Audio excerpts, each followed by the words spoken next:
Hi there, and welcome to these quick tips on having a better Zoom experience. Today we're talking about how to manage your windows in Zoom to have a better call. And we're going to start by the different types of screen layouts called gallery and active speaker view. So let's jump into a Zoom call. In this Zoom call, I'm in what's known as the speaker view or active speaker view. In the active speaker view, whoever is talking gets most of the screen real estate. Unless that someone is you, in which case it'll be the last person who is talking that you will see, because that's probably who you're talking to. But one person gets most of the space based on who's talking.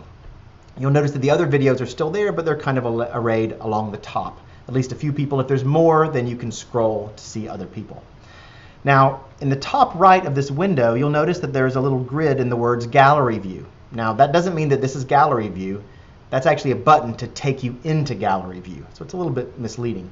If you click on gallery view, you'll change to this grid view. And in the gallery view, every picture, every video gets equal weight, equal space on the screen. Now this can be quite helpful if you're having a really collaborative conversation and you want to be able to read the room.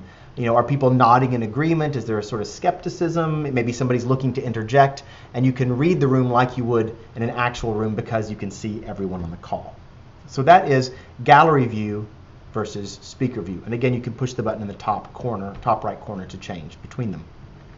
The next thing I'd like to talk about is making maximum use of your space by going into full screen mode. You're typically going to want to be in full screen when you're in a video call.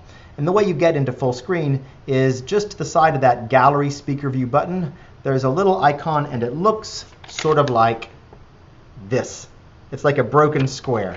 And when you click on that, it will take you into full screen like so. This just makes more use of the space on your screen. If you need to exit full screen for some reason, then the button is also in the top right and it simply says exit full screen. Sounds straightforward. The exit button isn't always there. But at this stage, when you're just having a video call, that's where you'll find it in the top right. We'll go ahead and leave it in full screen for now. And we'll move into the next part, which is what happens when somebody also shares content. So, sharing content in Zoom. We'll have a separate video about all the different ways you can share content, but for now we're talking about what does that do to the windows that you've got open. So when you share content, you click on this little green icon that's about right there that says share screen. And when you do that, you've got a lot of different options. And if I do that, it will slow down this recording a little bit. So I've got a screenshot of what it looks like.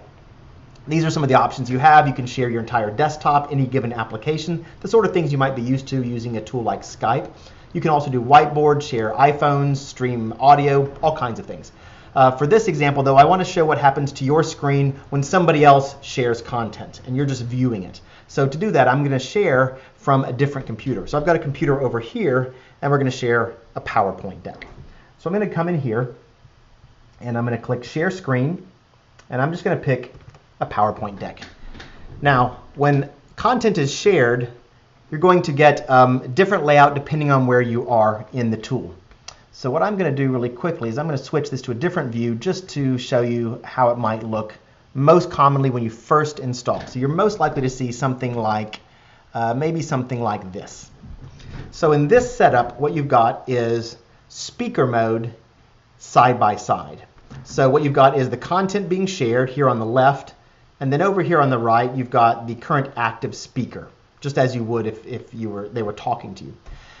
Now if you want to see other participants, you go up to that gallery mode button in the top, and it's got a speaker mode and a gallery mode button. When you click one of those, you'll see a list of people.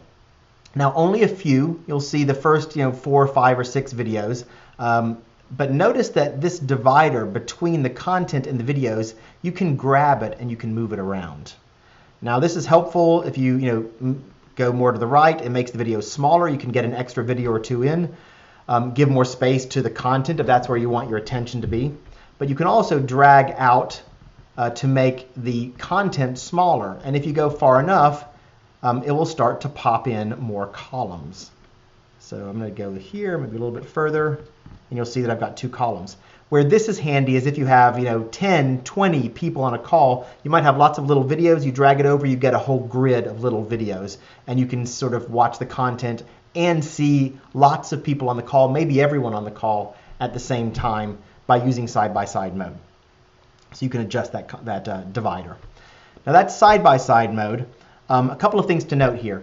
Look in the top right. You'll see that the exit full screen button is now gone. So if I want to exit full screen, when content is being presented, I can't do it here. I can hit escape if I want to, but the other way to get out is to go into this thing called View Options right here at the top next to the green banner. And partway down you'll see Exit Full Screen, which is how you'd get out. So if I click this, I will go out of full screen mode back into windowed mode. I can go back in for the same top right corner, but I can't go out there. But the other thing I want to mention is our next topic. Actually, one topic was, yes, side-by-side mode. So I said that we were in side-by-side. Let me show you how you get in and out of side-by-side mode. So if I come back in here to the Zoom call, and I click on this View Options up at the top, near the bottom, there's something that says side-by-side mode, and it is checked. Side-by-side mode is really good when you've got one screen and you want to show everything on that screen at the same time without anything overlapping. But if you've got multiple monitors, it's often very helpful to uncheck side-by-side mode. When you do that, you'll get the content taking up the full screen, and then floating on top of that will be the videos of your participants. And on that little floating toolbar of videos, you've got a few little controls here on the left. And that's what we're going to talk about next, is these toolbar controls. This is, again, for when content is being shared and you've got things out of side-by-side mode. So in this call, I've got 4 floating videos, and I've got some little icons that look like a single line, a little rectangle, 2 lines, that's what's selected right now in blue, and then sort of a weird L shape. We'll come to that one last. So let me talk about what each of these do. If you click on the single line, it's going to hide everything. All that you'll see is the name of the person talking. It'll say talking, someone's name.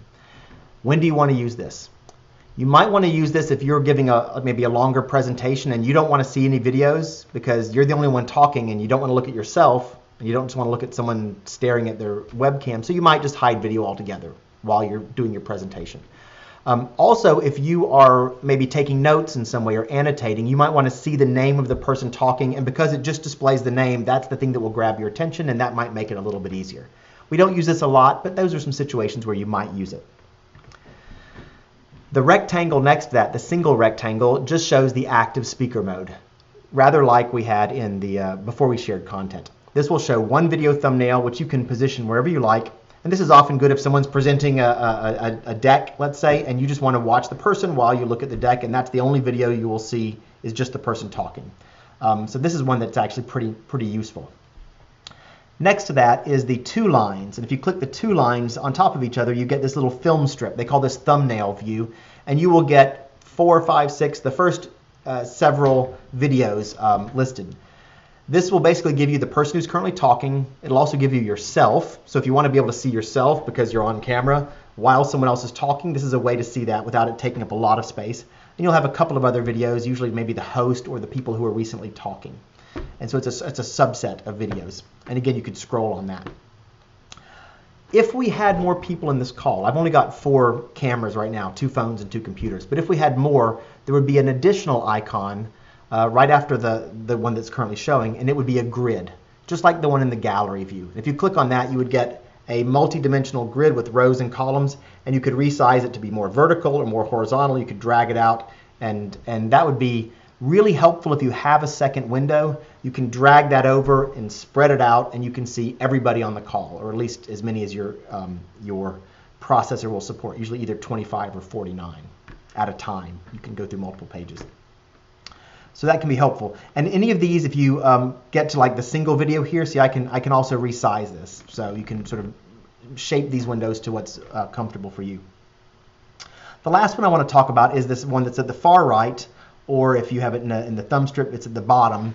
And it's one that looks kind of like this. It's the one that I call the L. And this is a picture-in-picture swap. So if you click on that one, here I'm going to do that now.